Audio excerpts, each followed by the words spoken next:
মঙ্গলবার ঘুম থেকে উঠে যে কোনো একটি ঘরে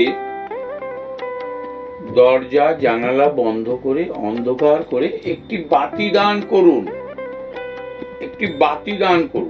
অর্থাৎ একটি প্রদীপ বা মোমবাতি জ্বালান। সেটা যেন অন্তত 5 মিনিট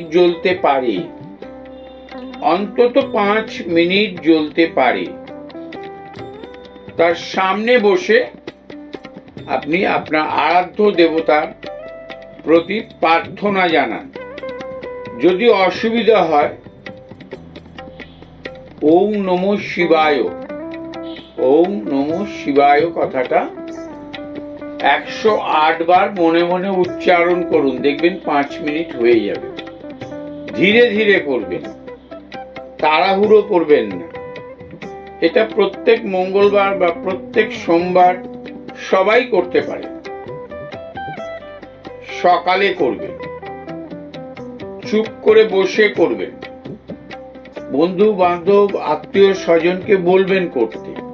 একাগ্রতা বৃদ্ধি পায়, শরীর ভালো থাকে, পায়ের নখ থেকে মাথার চুল পর্যন্ত অ্যানাটমিক্যালি সুস্থ থাকে। করুন,